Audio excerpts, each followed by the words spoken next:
1947 সাল দ্বিজাতিতত্ত্বের ভিত্তিতে ভাগ হল ব্রিটিশ ভারত, তৈরি হল ভারত ও পাকিস্তান। কিন্তু পাকিস্তান দুটি খণ্ডে বিভক্ত, পশ্চিম পাকিস্তান আর পূর্ব পাকিস্তান। বহু জাতিসত্তা নিয়ে গড়া পাকিস্তানের মাত্র 6% মানুষের মুখের ভাষা ছিল উর্দু, আর 54% মানুষের মাতৃভাষা বাংলা।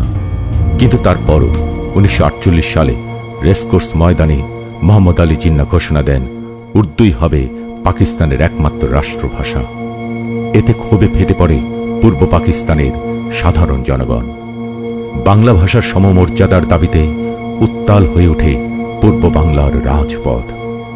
20 ফেব্রুয়ারি 1952 আন্দোলন দমাতে 144 ধারা জারি করে পুলিশ। নিষিদ্ধ ঘোষণা করা হয় ঢাকা শহরে সকল প্রকার সমাবেশ ও মিছিল। গ্রেফতার করা হয় একের পর এক ছাত্রনেতাকে। 1952 সালের 21 ফেব্রুয়ারি সকাল থেকেই ছাত্ররা এসে সমবেত হতে থাকে ঢাকা বিশ্ববিদ্যালয় প্রাঙ্গণে, আর ভাষার দাবিতে স্লোগান দিতে থাকে।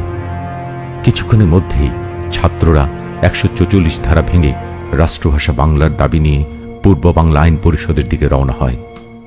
হঠাৎ গুলিবর্ষণ শুরু করে পুলিশ। ঘটনাস্থলে শহীদ হল বরকত, রফিকুদ্দিন আহমেদ এবং আব্দুল জব্বার। হাসপাতালে মারা যান আব্দুল সালাম।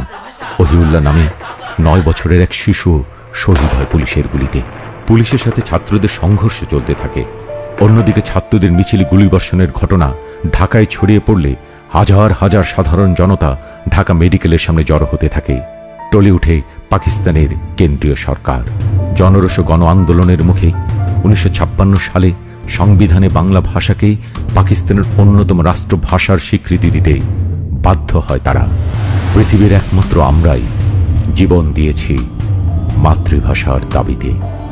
আর তাই ভাষা আন্দোলন আর মানুষের ভাষার প্রতি সম্মান জানিয়ে 2000 সালে ইউনেস্কো 21 ফেব্রুয়ারিকে আন্তর্জাতিক মাতৃভাষা দিবস হিসেবে ঘোষণা করে। সালাম, বরকত, রফিক, জব্বার, শফিউর আরো অনেক নাম না জানা তরুণের প্রাণের বিনিময়ে আমরা পেয়েছি বাংলা ভাষা, বাংলায় মা বলে ডাকার অধিকার। সেই সব ভাষা শহীদদের প্রতি রইল আমাদের বিনম্র শ্রদ্ধা।